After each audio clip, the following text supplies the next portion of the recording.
The soul becomes dyed by the color of your thoughts. Marcus Aurelius. Porn rewires your brain. What you find beautiful, what you crave, even what you dream about. It's the song of the Sirens, promising pleasure, control, freedom, but it mostly delivers chains and shipwreck.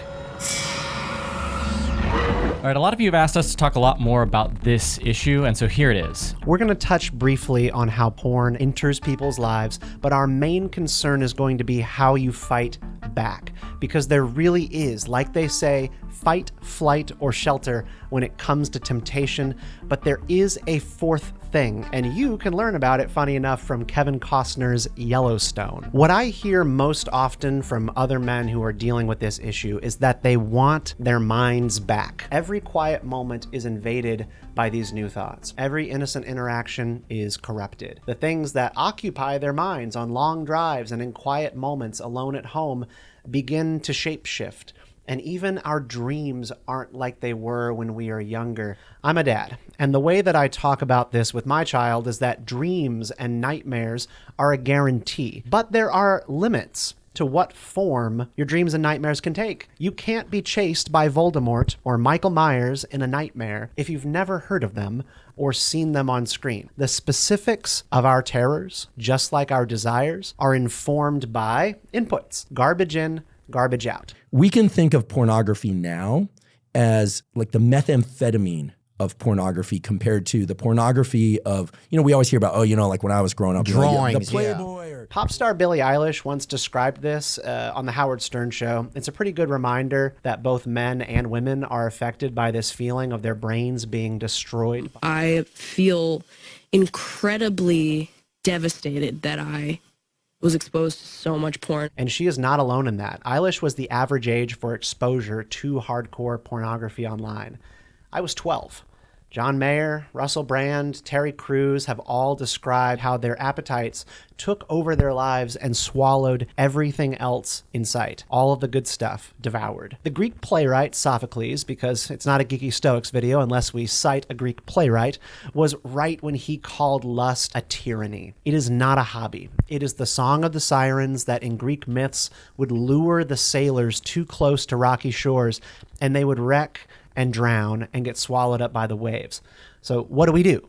That's the big question. There are 100 apps now and software to block the websites luring men and women to shore, but there are also 100 ways around them. Some people try to surround themselves with support systems, fellowships that can help them carry the burden, like Sam was there for Frodo during his weakest moments carrying the ring to Mordor.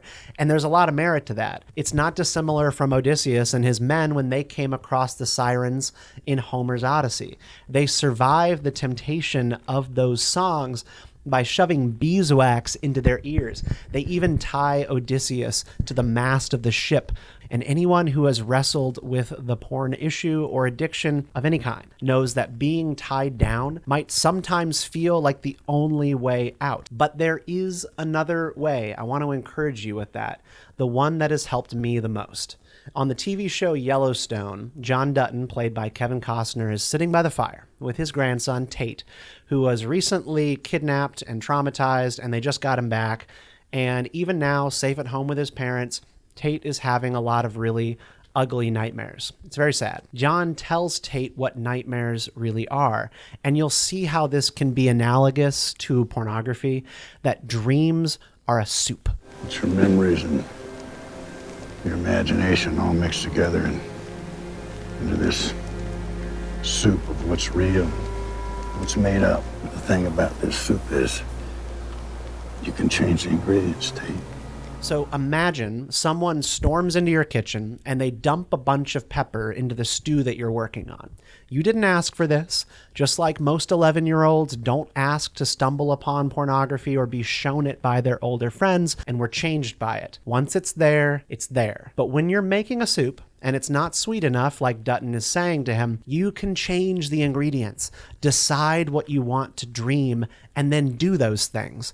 If you want to dream more about the stars and the Great Rocky Mountains, hike more and read about them. Nightmares too dark? Stop watching horror, gritty crime dramas, and war movies, and spend more time with Pixar and classic films that you loved as a child.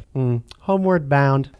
It really does work. What you let in and privilege eventually covers everything else in your world. Now, the turning point for me were these books, reading way more and filling my mind with those thoughts during the times when lust would normally creep in. And look, it is not a silver bullet, but it's at least now a fair fight. All right, so Odysseus wasn't the only traveler to sail past the Sirens. In Apollonius' tale, which is also known today as Jason and the Argonauts, a ship passes along the shore of the Sirens, and each man aboard can hear his name in their seductive song, perfectly describing lust. Aboard the ship is a legendary musician, Orpheus, and instead of passing around beeswax for the men's ears, he picks up his lyre. But it was his voice and his music that prevailed above the siren song of temptation. Isn't that right, Stephen?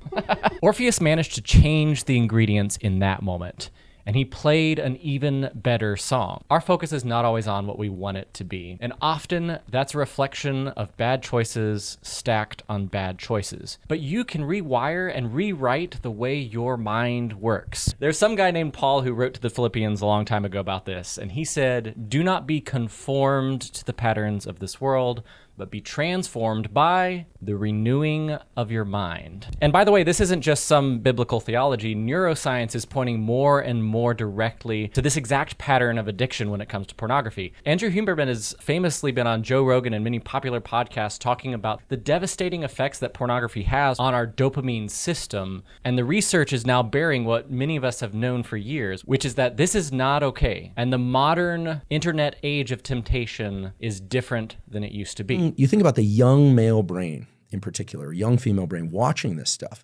And it's not just setting a behavioral expectation, because we always hear about that. You know, they think sex is like that, and it's not.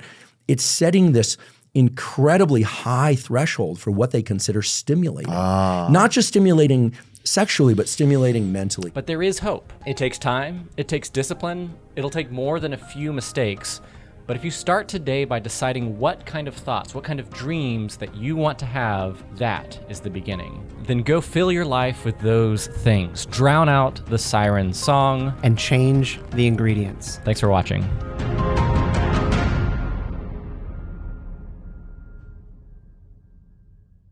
But there's a big but here. But.